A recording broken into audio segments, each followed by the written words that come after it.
جو اوپن ہے، اور باقی جو جگہ ہیں ان کو ڈیو ٹو سیکورٹی ریزنس جو لنکس رستے نکلتے ہیں سپریم کورٹ، ان کو بند کیا گیا ہے۔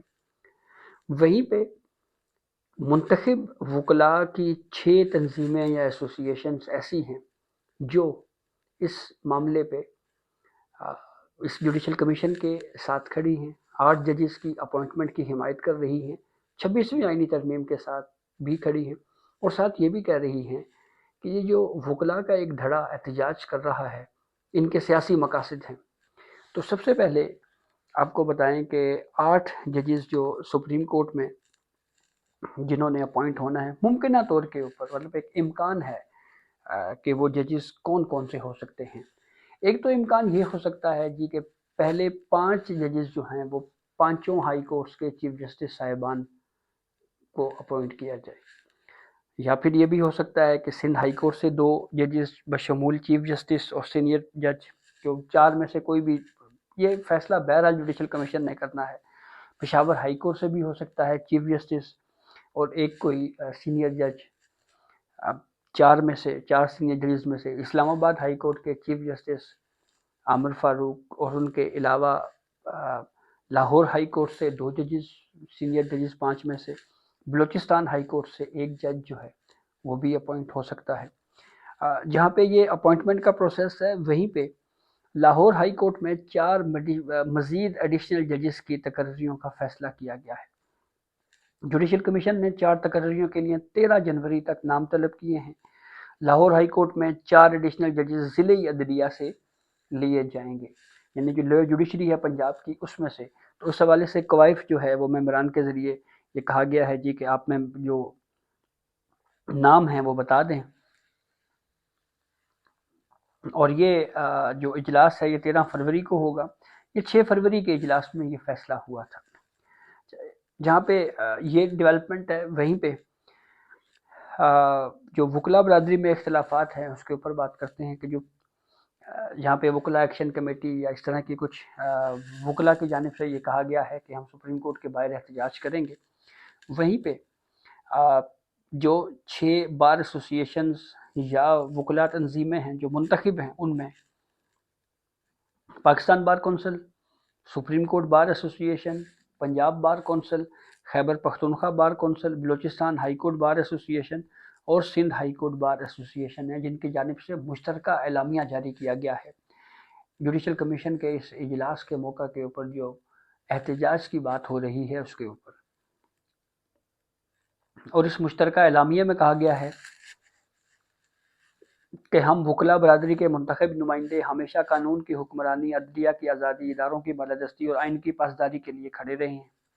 افسوس کی بات ہے کہ وکلا برادری کے اندر کچھ سیاسی دھڑے اپنے مذموم سیاسی مقاصد حاصل کرنے اور اپنے قابل اعتراض سیاسی ایجنڈوں کو حاصل کرنے کے لیے انتشار اور تقسیم پیدا کرنے کی کوشش کر رہے ہیں۔ سیاسی عزائم رکھنے والے گروہوں نے احتجاج ہڑتال کی ایک نام نہاد کال دی ہے، جس کا مقصد جوڈیشل کمیشن اجلاس کو سبوتاژ کرنا ہے، جس میں سپریم کورٹ میں ترقی کے اہم مسئلے پر بات کرنا ہے۔ ہم اس قسم کی کالوں، یعنی جو احتجاجی کال ہے، اس کو نہ صرف سختی سے مسترد کرتے ہیں بلکہ اس کی مذمت بھی کرتے ہیں۔ ہم ان دھڑوں کو یقین دلاتے ہیں کہ سیاسی عناصر کی طرف سے چلائی جانے والی ان کی فضول مشقیں ناکام ہونے والی ہیں اور جلد ہی بے اثر ہو جائیں گے۔ ایک بار پھر ہم منتخب نمائندے یہ واضح کرنا چاہتے ہیں کہ ہم جوڈیشل کمیشن آف پاکستان کی تمام کارروائیوں کی حمایت کرتے ہیں۔ ہم اس بات کا اعادہ کرتے ہیں کہ جوڈیشل کمیشن کی تشکیل حالیہ دنوں میں سب سے زیادہ متوازن ہے۔ جوڈیشل کمیشن کی تشکیل یا اس کے کسی بھی ممبر کی دیانتداری یا اہلیت پر شک کرنے کی قطعاً کوئی گنجائش نہیں ہے۔ ہم 26ویں آئینی ترمیم اور اس کے بعد ہونے والے واقعات کو آئین کے حصے کے طور کے اوپر منظور کرتے ہیں۔ اس فریم ورک پر عمل کرنا ہر قانون پسند شہری پر فرض ہے۔ ہڑتال کی کال صرف اور صرف منتخب نمائندے دے سکتے ہیں۔ غیر منتخب تقریبی عناصر ہڑتال کی کال نہیں دے سکتے۔ ایسے عناصر کی اپنی آئینی اور قانونی ذمہ داریوں کو پورا کرنے والی آزاد عدلیہ کی مخالفت پر مذمت کی جانی چاہیے۔ ہم وکلا برادری اس بات پر زور دیتے ہیں کہ وہ قانون کی حکمرانی، عدالتی آزادی اور آئینی حکمرانی کی حمایت میں متحد ہو جائیں۔ وکلا برادری تفرقہ ڈالنے والی قوتوں کو مسترد کر دے۔ یہ اعلامیہ جو ہے وہ مشترکہ طور کے اوپر جاری کیا گیا ہے۔ اب ذرا اس پورے واقعے سے جڑے ہوئے کچھ چھوٹے چھوٹے واقعات ہیں، اگر ان کو ہم آپس میں کنیکٹ کریں تو بڑی دلچسپ چیز جو ہے وہ سامنے آتی ہے۔ اب شروع کرتے ہیں۔ 26ویں آئینی ترمیم ہوئی۔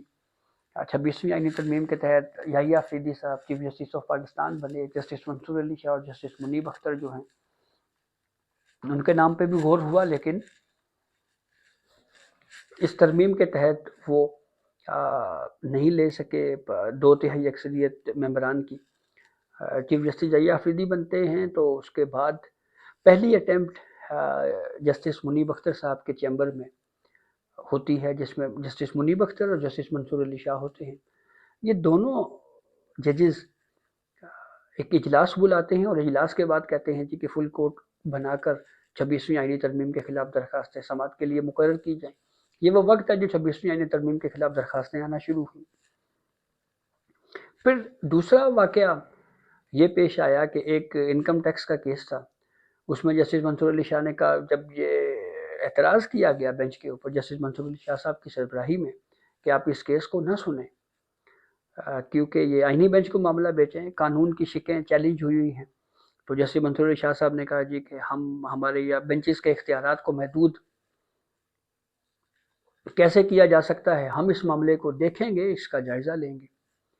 اور پھر پروسیڈنگ میں توہین عدالت کی کارروائی آگے چلی، ججز کمیٹیوں کے اجلاس ہوئے، انہوں نے کیس واپس پہلے اس بینچ سے لیا، پھر اس کے بعد آئینی بینچ کو فکس کر دیا۔ جسٹس منصور علی شاہ صاحب کی سربراہی میں بینچ نے یہ کہا کہ یہ ہمارے جوڈیشل آرڈر کی وائلیشن ہے، یہ کنٹمپٹ آف کورٹ کی بظاہر معاملہ لگتا ہے، تو اس لیے